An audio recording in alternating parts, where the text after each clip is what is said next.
la présentation du silo qui vous sera faite par l'apôtre Constantin Ier qui est dans la salle et qui va certainement se diriger vers nous.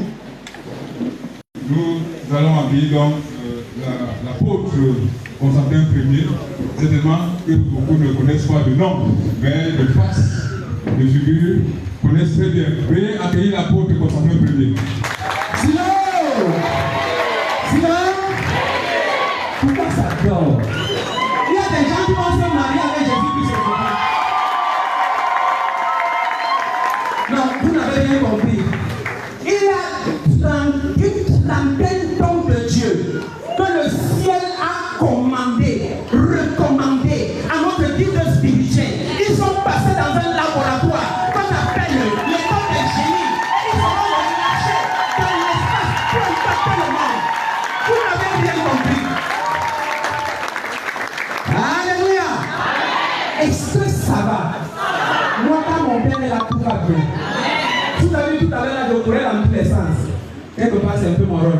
Amen. Amen. Nous allons présenter en quelques mots la structure qui vous accueille aujourd'hui. Alléluia. Sinon, alors nous sommes le centre initiative Le Livre Ouvert. En abrégé SILO. Nous sommes une association de droit camerounais à vocation charismatique, apolitique et à but non lucratif, ayant une consonance culturelle et traditionnelle. Notre association a acquis sa personnalité juridique en 2007 selon la loi numéro 90/053 portant liberté d'association. Le nom de baptême de notre association fut révélé lors d'une séance spéciale prière publique en 88 au quartier Kodengui. Nous tirons nos enseignements de l'innocence et la pureté du petit livre ouvert. Ce livre qui fut avalé par l'apôtre Jean, tel que référé dans les Saintes Écritures dans le livre Apocalypse 10. Livre qui dans un premier temps fut doux comme du miel, mais après l'avoir avalé, ce livre fut très amer. Mais nous au silo, la partie qui nous intéresse, c'est la partie douce et sucrée. Quel est le but du silo? Avant d'entrer dans le vif du sujet du but du silo, nous allons aborder ce qui a poussé Dieu véritablement à créer cette institution. 1. Dans les cieux, Lucifer a joué de Yahvé à cause du livre arbitre, outrepasse les ordres de Dieu et il outrepasse aussi son champ d'action. Il y a abus de confiance, il y a répudiation, et c'est le premier échec car il y a chute. 2. Sur la terre, Adam et Ève, établis dans le jardin originel, toujours à cause du libre arbitre, échouent quant à leur mission. Il y a une fornication entre Satan et l'âme de la femme, d'où le péché originel.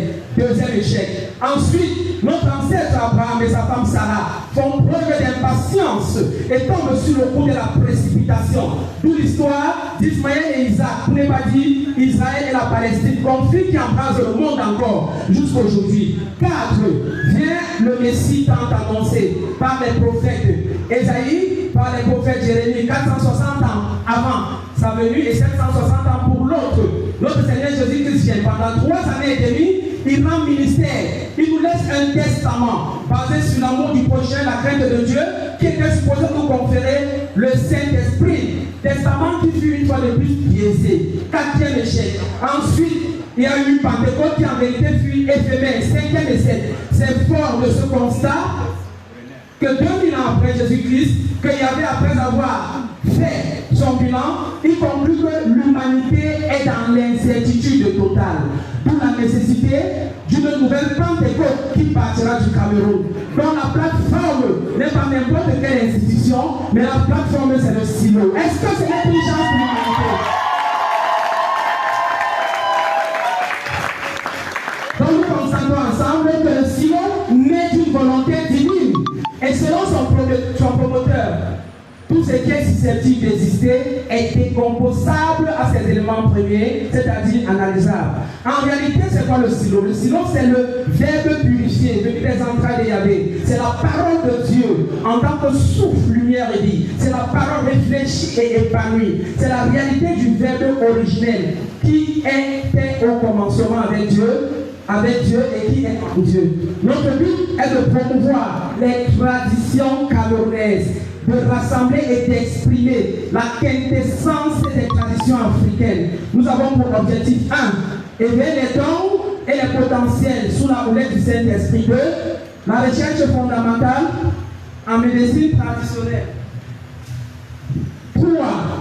L'encadrement et la consécration des hommes de Dieu. Suivez mon regard. 4. La tradithérapie. 5. La naturothérapie. 6. Le massage thérapeutique. 7. Le combat spirituel. 8. Le prophétique sous le contrôle du Saint-Esprit. 9. L'incarnation, qui est l'une de notre particularités dans le strict respect de la trilogie du Testament de notre Seigneur Jésus-Christ. Le stylo tient donc compte des 3 dimensions de l'homme, à savoir la dimension du monde des symboles, la dimension du monde conventionnel, et puis la dimension de la connaissance et de la spiritualité. Alors nos activités tournent autour de quelques axes principaux, à savoir dans un premier temps les conférences publiques, en 2 les exposés, 3 les émissions radio et télévision, 4 il y a la parution des textes et des thèmes. 5. Nous avons l'animation spirituelle d'un autre genre à travers nos différentes antennes cellules. 6. Tout ce qui concourt à la grandiose expansion de nos traditions. 7. Enfin, nous avons l'école de génie. Alors, l'école de génie, pour en parler en quelques mots, l'école de génie, quand on parle d'école de génie, ça peut choquer certains puritains. C'est simplement un laboratoire divin où l'activité principale est l'incubation des surdoués et des paranormaux. Ils sont détectés, conscientisés, encadrés, instruits, modulés et codifiés par une méthode dont seul Yahvé et le Dieu du silo et son fils, le 26e vieillard, précurseur de cette institution, ont jusqu'alors le secret. Il en ressort de cette école de génie, selon Dieu, des hommes affûtés, équilibrés pour l'universalité, prêts à jouer leur rôle selon leur programmation de départ. Ces hommes ne sont pas seulement des génies du quotidien, mais surtout une espèce rare, mise à part par Dieu, qui chacun respectant son domaine précis, apporte une plus-value irréfutable pour l'humanité. Parlons des textes et de l'apparition des textes et des thèmes. Le père fondateur du stylo, l'apôtre Jean d'Or, est auteur de plusieurs documents à succès, édifiant sur la spiritualité et la société. 1. La parapsychologie est systémée. 2. Les paranormaux. 3. La compréhension mystique. 4.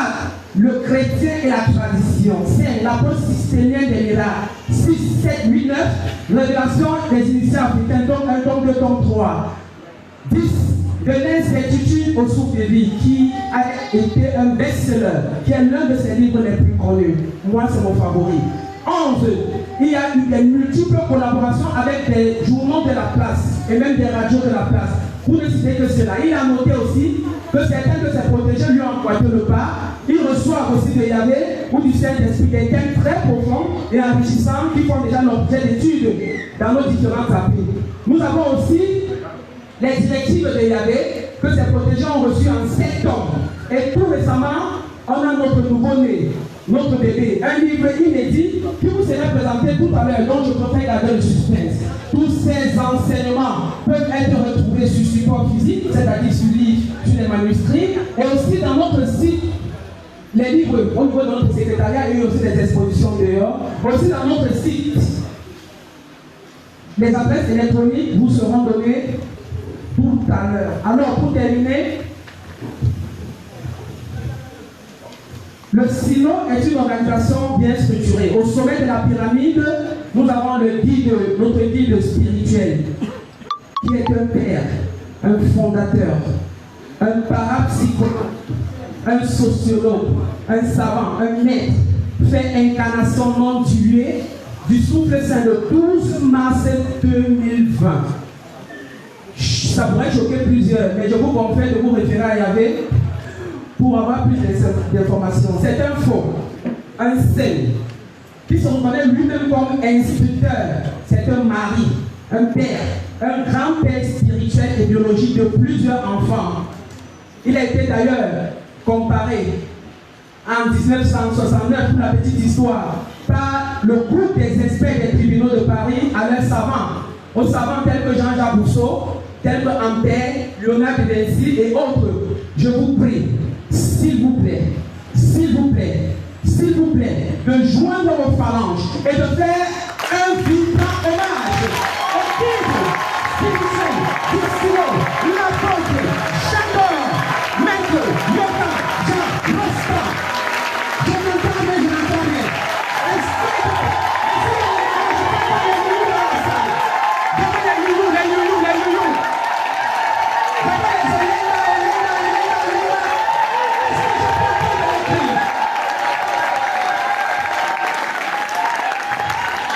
savez, il y a des génies, lorsqu'ils partent, on ne les remplace plus. Nous devons profiter et savourer de l'instant. Pendant que nous sommes encore avec, je ne sais pas si je vais dire 7 ans, c'est être transi.